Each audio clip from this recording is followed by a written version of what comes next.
இதுகாலம் குறிப்பிட்டது போதும் என்ற மனமே பொல் செய்யும் மருந்து என்று படுவது.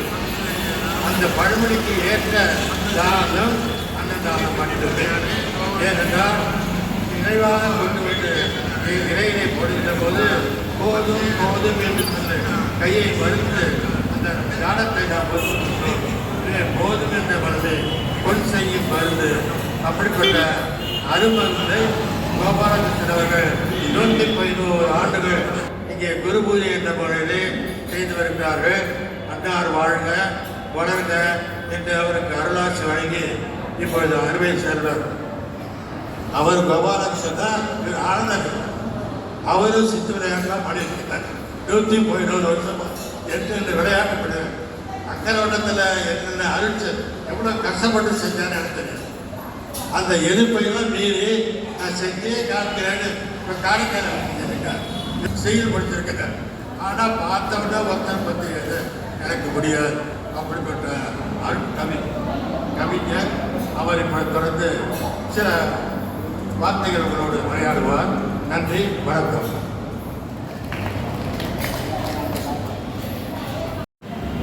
நான் இது உரையை ஆரம்பிப்பதற்கு முன்பாக புதிய அறிமுகம் அல்ல, பழைய அறிமுகம்தான் என்றாலும் இந்த இனிய நேரத்திலே உங்களுடைய அனுமதியோடு ஊடாக புத்தகம் முத்தமிழ் வித்தக புலவர் கோ சாரங்கபாணி ஐயா அவர்களுடைய வாரிசாக விளங்கக்கூடிய திரு பார்த்திபன் அவர்கள் தேசிய திருக்கோயில் கூட்டமைப்புகளுடைய புதுவை மாநிலத்தினுடைய பொருளாளராக இருக்கக்கூடிய பார்த்திபன் அவர்கள் இப்பொழுது ஒரு மிக மிக சிற்றுரையை இங்கே வழங்குவார்கள். உங்கள் சார்பாக அருள்மிகு ஸ்ரீ சித்தானந்த சுவாமி அவர்களுடைய 111வது குரு பூஜை விழாவினை மிகச் சிறப்பான முறையில் இங்கே ஏற்பாடு செய்து அதை இன்னும் மேலும் சிறப்படைகின்ற வகையிலே இத்தனை பேர்கள் ஆயிரக்கணக்கான பேருக்கு அன்னம் பாலித்து இந்த குரு பூஜையை மிகச் சிறப்பாக ஏற்பாடு செய்து வருகின்ற அத்தனை பெரியவர்களையும் வணங்கி எல்லாவற்றிற்கும் மேலாக இந்த குரு பூஜையிலே வந்து பங்கேற்றிருக்கக்கூடிய ஆன்மீக சொந்தங்கள் அத்தனை பேரையும் ஏற்பாடு செய்திருக்கின்ற அருமை நண்பர் கோபாலகிருஷ்ணன் அவர்களுக்கும் அவர்களை சார்ந்த மன்றத்தார்களுக்கும் இங்கே வருகை தந்திருக்கின்ற பெருமக்களுக்கும் முதற்கண் என் வணக்கத்தை தெரிவித்துக் கொள்கிறேன். வான் உயர்ந்த மலை இருக்கு, வற்றாத சுனை இருக்கு, தேன் சுரக்க மலர் இருக்கு, தெவிட்டாத தமிழ் இருக்கு, தோல் உயர்த்த வீரம் இருக்கு, தோல்வி இல்லா மரபு இருக்கு, என்ன இருந்து என்ன பயன், ஏன் இன்னும் நாம் தாழ்ந்து போனோம் என்று சொன்னால் நாம் நம் ஆன்மீகத்தை கொஞ்சம் அதிகமாக பின்பற்றாமல் இருக்கின்ற காரணத்தினாலே தான் நாம் அப்படி தாழ்ந்து போகின்றோம். அப்படியெல்லாம் அல்ல, ஆன்மீகம் செழிப்பதற்கெல்லாம் அருமையாக சித்தர் பெருமக்கள் எல்லாம் மிகப்பெரிய உழைப்பை கொடுத்திருக்கின்றார்கள். அந்த வகையிலே பார்க்க போனால் இன்றைக்கு 111வது குரு பூஜையை இந்த இடத்திலே சிறப்பாக நாம் நடத்தி கொண்டிருக்கின்றோம் ஸ்ரீ சித்தானந்த சுவாமிகளுக்கு. அதுவும் குறிப்பாக சொல்ல போனால் இந்த திருமூலர் திருமுறை மன்றம் கடந்த 32 ஆண்டுகளாக இந்த விழாவை செய்து கொண்டிருக்கின்றது. இன்னும் சொல்ல போனால் 12 ஆண்டுகளாக காரைக்கால் அம்மையார் கோவிலிலே இந்த விழாவை சீரும் சிறப்புமாக திருமுறை மன்றம் செய்து வருகிறது. அதுவும் சாதாரணமான முறையிலே செய்து இல்லை, நமது சித்தர் பெருமகானுக்கு அருமையான முறையிலே பூஜை செய்து அதற்கு பிறகு குருமகான் சன்னிதானங்களை எல்லாம் வரவழைத்து அப்படி பார்க்க போனால் இன்றைய தினத்திலே திருப்புகலூர் வேளக்குறிச்சி ஆதீன 18வது பட்டம் பெற்ற குருமகா சன்னிதானம் ஸ்ரீலஸ்ரீ சத்யஞான மகாதேவ தேசிக பரமாச்சாரிய சுவாமிகளும் வருகை தர இருக்கின்றார்கள். அப்படி அவர்கள் வருகை தருகின்ற இந்த நேரத்திலே இனிய நேரத்திலே அற்புதமான முறையிலே இங்கே சித்தானந்த சுவாமிகளுக்கு அருமையான குரு பூஜை விழாவை கொண்டாடுகின்றோம்.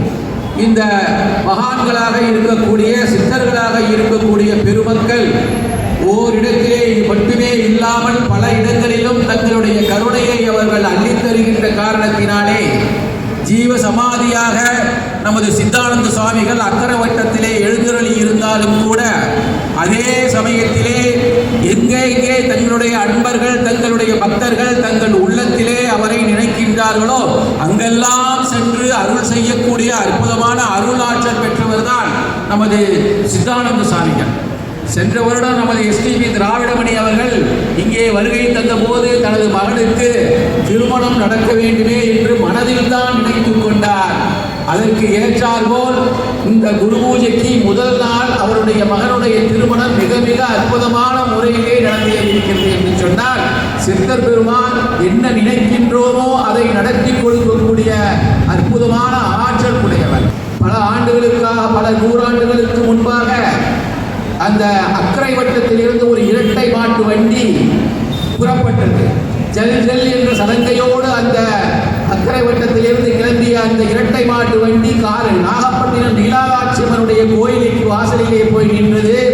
அதிலிருந்து இறங்கிய வீரப்ப வண்டியர் என்கின்ற பெருமகனார் அந்த வாசலிலே கடந்து கோவிலுக்கு உள்ளே செல்லுகின்ற போது அவருடைய பார்வை ஒரு இடத்திலே பட்டது. அங்கே ஒரு அற்புதமான எளிய வடிவத்தோடு ஒரு மகான் அங்கே வீற்றிருப்பதை பார்த்தார்.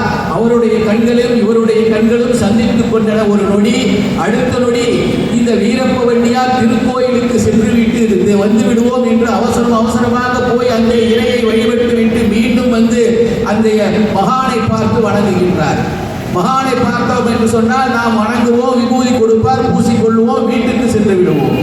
ஆனால் அன்றைய தினம் வீரப்ப வண்டியருக்கு அதுபோல் செல்வதற்கு மனம் இல்லை. அந்த மகானை கீழே உட்கார்ந்திருந்த அந்த மகானை பார்த்து வணங்குவதோடு மட்டும் இல்லாமல் அவரை பிரிவதற்கு மனம் இல்லாமல் தவித்து போனார். இறுதியிலே தைரியமாக அந்த சுவாமிகளை பார்த்து கேட்டார், சுவாமிகளே, நான் உங்களிடம் ஒரு விண்ணப்பம் வைக்கின்றேன். என்னவென்று தெரியுமா? நீங்கள் என்னோடு வந்துவிட வேண்டும். யார? ஒரு சித்தரை போய் வீரப்ப வண்டிய தைரியமாக கேட்கிறார், என்னோடு நீங்கள் வந்துவிட வேண்டும். இறைவனுடைய கருணை இருந்த காரணத்தினாலே மறு பேச்சு பேசாமல் அந்த வண்டியிலே ஏறிக்கொண்டு வீரப்ப வண்டியரோடு அக்கரை வட்டத்திற்கு வந்து சேர்ந்தவர் தான் நமது சித்தானந்த சுவாமிகள். அந்த வரலாற்றை தான் நமது திருமேனி நாகராஜன் ஐயா அவர்கள் அற்புதமாக தனது நூலிலே மிக மிக அற்புதமாக எழுதி இங்கே எல்லோரும் அதை படித்து நாம் தெரிந்து கொண்டோம்.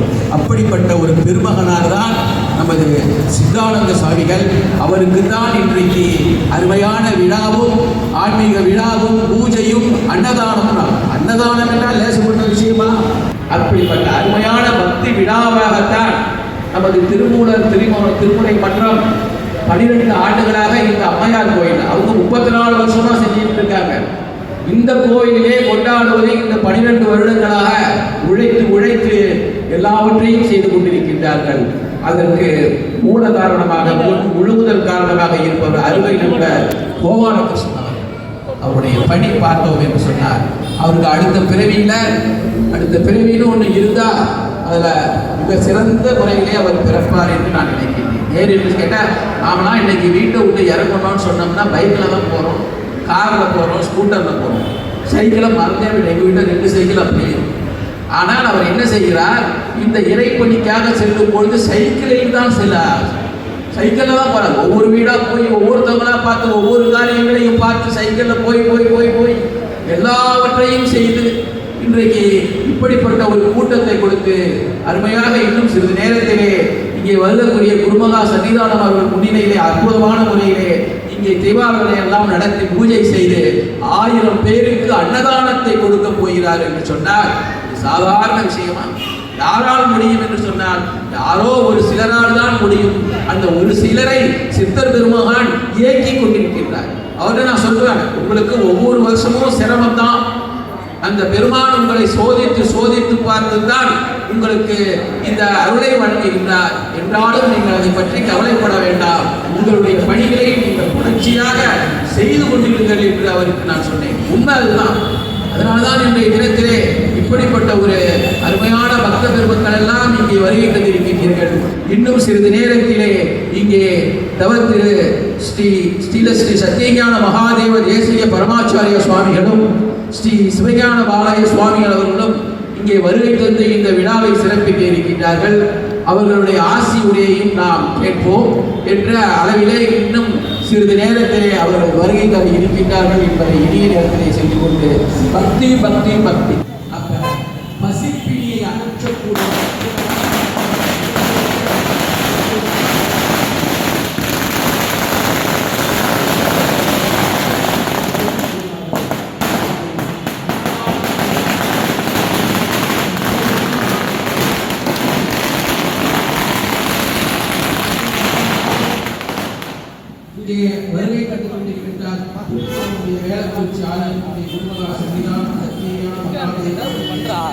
பரமாச்சாரிய சுவாமிகள் அவர்கள் வருகை பெற்றுக் கொண்டிருக்கிறார்கள்.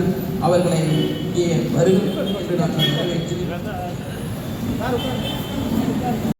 சன்னிதானத்தை தொழுவது என்பது சாலவும் சிறந்தது. குருவானவர்கள் எப்பொழுதுமே நமக்கு துணை இருப்பவர்கள், நமக்கு ஆன்மீக வழியை, நல்ல வழிகளை நமக்கு எப்பொழுதுமே கொடுக்கக்கூடியவர்கள் தான் குருமகா சன்னிதானம். அப்படிப்பட்ட குருமகா சன்னிதானம் இங்கே வருகை தந்திருக்கிறார்கள். சிவாயம் என்ற சீடர் இருந்தார். குகை நமச்சிவாயம் மிகப்பெரிய ஆன்மீகத்தை போதித்துக் கொண்டிருக்கின்ற அற்புதமான அரிய செயல் உடையவர். அந்த குகை நமச்சிவாயத்திடம் சீடனாக இருக்கக்கூடிய குரு நமச்சிவாயம் எப்பொழுதுமே அவரை அடிபணிந்து அவரிடம் எல்லாவற்றையும் கற்றுக்கொண்டிருந்தார். ஒரு நாள் குகை நமச்சிவாயம் வேண்டுமென்றே தனது சீடனுக்கு உதவி செய்ய வேண்டும் என்று அப்படி உரியவர்கள் ஒரு நாட்டினுடைய பிரதமரே அவரை அழைத்து அவருடைய கையால் அந்த செங்கோலை ஏற்றுக்கொண்டு அவருடைய கையால் திருநீற்றை பூசிக்கொண்டிருக்கின்றார் என்று சொன்னால் அவருடைய பெருமை மிகப்பெரிய அற்புதமானது. அப்பேற்பட்ட பெருந்தகை சுவாமி அவர்கள் இப்பொழுது அருளாசி வழங்குவார்கள்.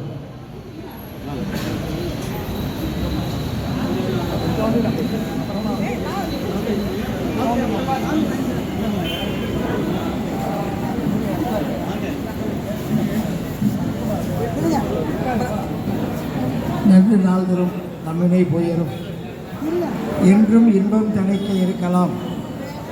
சென்ற நீர் திருவேட்களத்து உள்ளூரை துன்று பொற்சனை யானை தொழுமனே என்று அப்பரடிகள் அருளிய வண்ணம் நாம் திருக்கோயில் வழிபாடு நாள்தோறும் செய்ய வேண்டும். அதனை வழிபடுகின்ற அடியார்களுக்கு அமுதளித்தல் வேண்டும். மகான்கள் தவசிரேஷ்டர்களை நாம் வணங்கி போற்றுதல் வேண்டும். அவர்களுக்கு பணி செய்ய வேண்டும் என்பதையெல்லாம் உணர்த்தும் முகமாக சித்தானந்த சுவாமிகளின் ஒரு பூஜை விழா ஆண்டுதோறும் சிறப்பிற்குரிய இந்த காரைக்கால் அம்மையார் திருத்தலத்தில் அன்னதான பெருவிழாவாக நிகழ்வது சால பொருத்தமானது. ஏனெனில் திருமூலர் திருமந்திரத்தில் சொல்லிய வண்ணம் இறைவன் உரைகின்ற திருக்கோயில்களுக்கு இணையாக நம்முள்ளே கலந்திருக்கின்ற அந்த இறை சக்தியை நாம் பசியால் வாழ விடாது அன்னம்பாளிப்பு செய்தல் வேண்டும் என்பதை வலியுறுத்தி சொல்கின்றார்.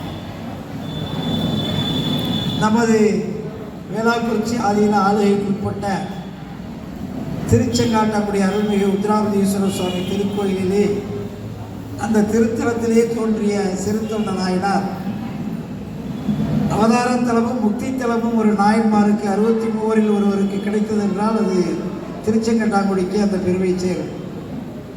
அவர் அங்கே நாள்தோறும் அன்னம் பாலித்தார். உயர்ந்த பதவியை படை தளபதியாக விளங்கி மன்னவனுக்கு பணி செய்த போதிலும் கூட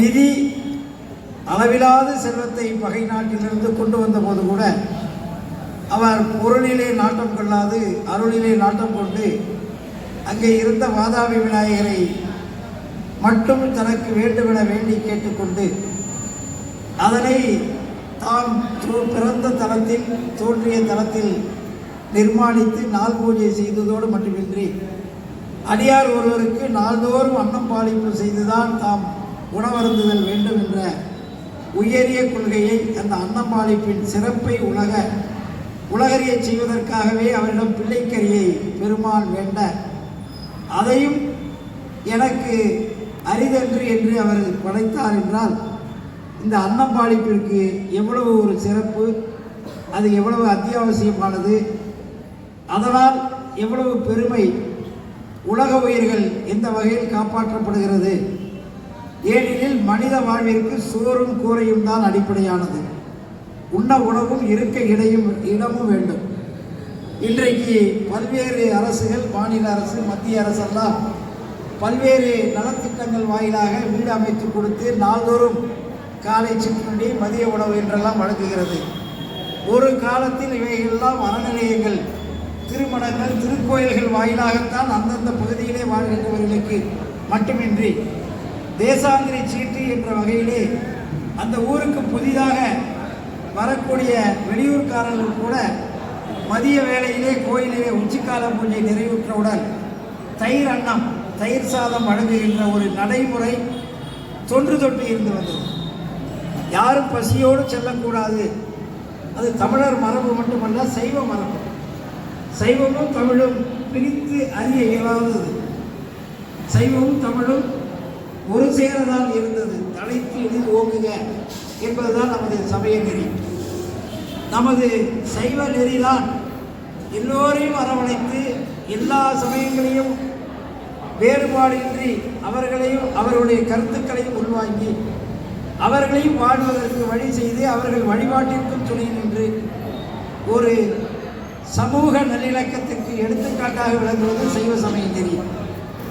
அத்தகைய சைவ சமய நெறியில் இந்த அன்னம்பாளிப்பு என்பது உன்னதமான ஒன்றாகவும், யாரேனும் ஒருவர் அவர்கள் தவ நெறி நின்று ஒரு வாழ்வாங்கு வாழ்ந்து பொதுநல நோக்கிலே பிறர் நலம் பேணி யார் ஒருவர் உயர்ந்த இடத்திலே அமைதியாக இருக்கின்றாரோ அவர்களுடைய பிறந்த நாளை கொண்டாடுவது மரபன்று. அவர்கள் இறைவன் அடி சேர்ந்த நாளை குருபூசை திருநாளாக கொண்டாடுகின்றோம்.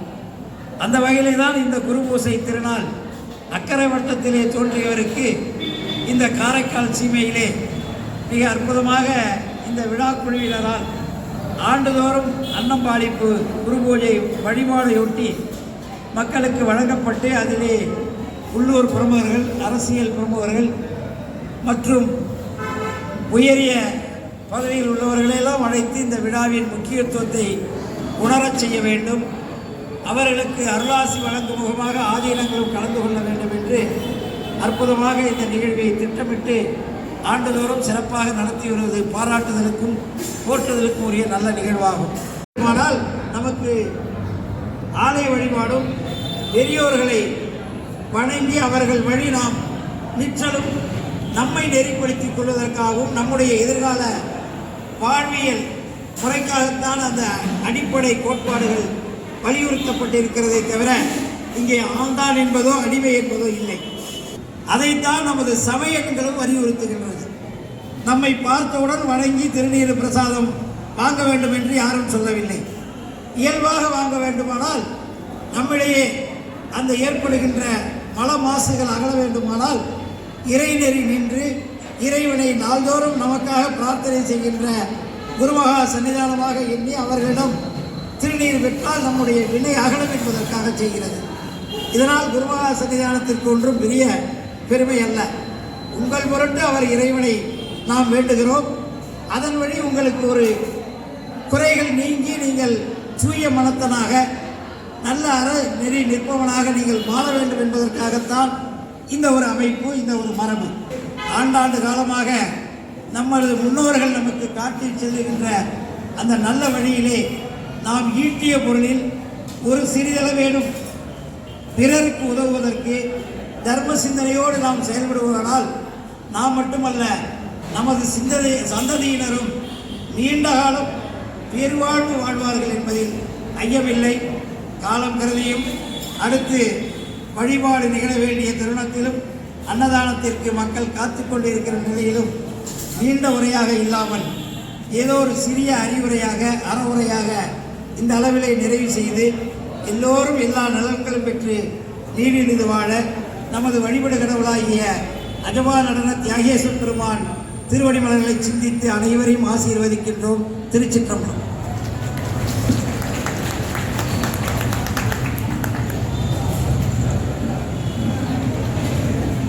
நமது சுவாமி அவர்களுடைய அருளாசி நமக்கு மிக மிக அற்புதமாக பூரணமாக கிடைத்திருக்கின்றது. அந்த நமது வேளக்குறிச்சி ஆதீனத்தினுடைய ஸ்ரீ சத்தியஞான மகாதேவ தேசிய பரமாச்சாரிய சுவாமிகளுக்கு இப்பொழுது திருமுறை மன்றத்தின் சார்பாக மரியாதை செய்யப்படுகிறது.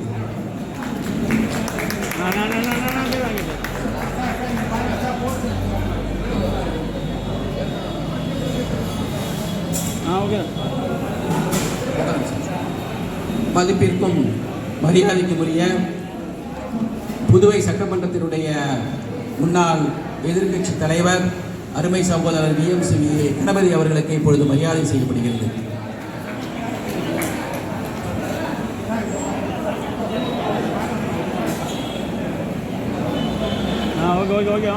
அருமை சகோதரர் திருமிகு NR உதயகுமார் அவர்களுக்கு இப்பொழுது சாமி அவர்கள் VMC கணபதி அவர்களுக்கு மரியாதை செய்கிறார்கள்.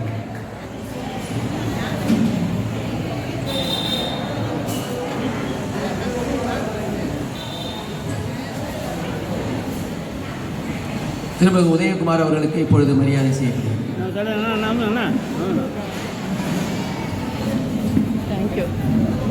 அண்ணன் ஸ்ரீகாந்த பச்சரந்தன் அவர்களுக்கு இப்பொழுது சுவாமி அவர்கள் மரியாதை செய்கிறார்.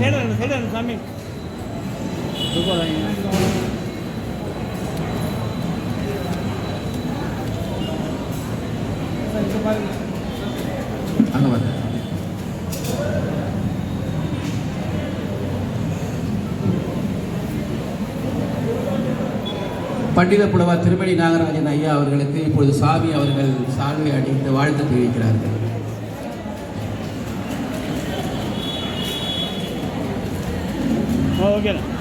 விழா குழுவின் சார்பாக நமது சகோதரர் உதயகுமார் அவர்களுக்கு இப்பொழுது மரியாதை செய்யப்படுகிறது.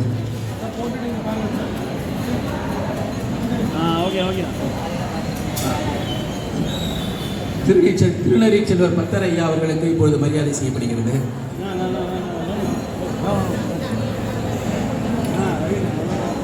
பண்டித புலவர் அவர்களுக்கு மரியாதை செய்யப்படுகிறது. சுவாமி அவர்களுடைய அருளாசி நமக்கு மிக மிக அற்புதமான முறையிலே விழா குழுவின் சார்பாக திரு கோபாலகிருஷ்ணன் அவர்கள் இப்பொழுது நமது சுவாமிஜி அவர்களுக்கு மரியாதை செய்கிறார்கள்.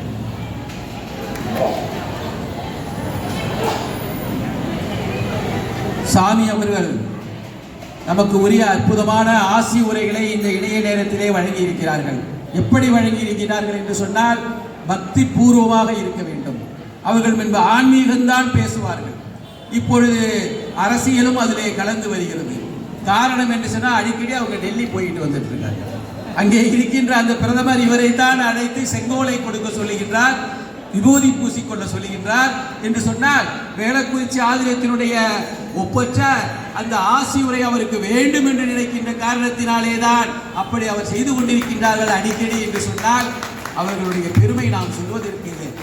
ஆனால் இன்றைய தினத்திலே அவர்கள் பட்டமேற்றது கொண்ட அந்த நாளில் இருந்து வேளக்குறிச்சி ஆதீனத்துடைய புகழ் எங்குமே பரவி கொண்டிருக்கிறது என்று சொன்னால் அதற்கு சாமி அவர்களுடைய அந்த அருமையான மனமும் அருளும் தான் என்று இந்த இணைய நேரத்திலே சொல்லி இப்பொழுது பூஜை தொடங்கப் போகிறது செய்கிறார்கள். அருமையான இந்த ஆன்மீக விழா எங்கும் நிறைந்தவர்தான் சித்தர் என்பதை நாம் நினைவு கூற வேண்டும். அப்படிப்பட்ட சித்த மகானுடைய சித்தானந்த சுவாமிகளுடைய இந்த 111வது குரு பூஜை விழா மிக மிக அற்புதமாக இந்த இனிய நேரத்திலே இந்த காரைக்கால் அம்மையாருடைய அந்த அற்புதமான ஆலயத்திலே இங்கே நடைபெற்றுக் கொண்டிருக்கின்றது. அதற்கெல்லாம் உறுதுணையாக இருக்கக்கூடிய ஓம் சித்தானந்த சுவாமிகளே சரணம், ஓம் சித்தானந்த சுவாமிகளே சரணம், ஓம் சித்தானந்த சுவாமிகளே சரணம் சரணம் என்று அவருடைய பொன்னார் திருவடிகளை நாம் மனம் மொழி மெய்களால் வணங்கி அந்த பெருமானுடைய அருள் நமக்கெல்லாம் எப்பொழுதுமே கிடைக்க வேண்டும் என்று அருமையாக ஏற்பாடு செய்திருக்கின்ற இந்த விழா குழுவினர் அருமையாக அந்த விழாவை இந்த இனிய நேரத்திலே நமக்கெல்லாம் இங்கே செய்து கொண்டிருக்கின்றார்கள். இப்ப தூப தீப ஆராதனையோடு அருமையாக மிகப்பெரிய படையலிட்டு இங்கே செய்கிறார்கள். இப்படி படையல் இடுவது அருமையான விஷயம். நம்ம அம்மையார் கோயில்ல இந்த மாரி நடக்கிறதுங்கிறது மிக சிறப்பான விஷயம். அதற்கு அனுமதி கொடுத்த திருக்கோயிலுக்கு தான் நாம் நன்றி சொல்ல வேண்டும். ஏனென்று சொன்னால் இங்கே வருகின்ற பக்த பெருமக்கள் எல்லாம் நல்ல அருமையா சாமி கும்பிடணும், அந்த சித்தரை வணங்கும் என்று சொன்னால் இந்த இடம்தான் அதற்கு ஏற்ற இடம் என்று விழா குழுவினர்கள் ஒவ்வொரு முறையும் கேட்கும் பொழுது அன்போடு அதற்கு ஆதரவு அளிக்க அனுமதி கொடுக்கின்ற திருக்கோயிலுக்கு நாம் நன்றி சொல்ல வேண்டும். இப்பொழுது அந்த சிதானந்த சாமிகளுக்கு மலர் தூவி பூஜை செய்கின்ற அற்புதமான காட்சியை நாம் பார்த்துக் கொண்டிருக்கின்றோம். நமது வேளக்குறிச்சி ஆதீனமும் மற்றும் ஆன்மீக பெருமக்களும் இந்த பூஜையிலே கலந்து கொண்டு அந்த பெருமக்கள் எல்லாம் அங்கே அமைதியாக இருக்கணும். அதே சமயத்தில் முன்னெடுத்து கொண்டு போக வேண்டாம். ஒவ்வொருத்தவங்களா போனோம்னா அந்த இறைவனை நாம் வழிபடுவதற்கு, சித்தானந்தத்தை வழிபடுவதற்கு நல்ல அருமையான நேரமாக இது இருக்கும் என்பதை மறந்துவிடக்கூடாது. எல்லாம் வல்ல சித்தானந்த சுவாமிகளுடைய அற்புதமான இந்த விழா இப்போது நடைபெற்றுக் கொண்டிருக்கிறது. அதை தொடர்ந்து அன்னதானம்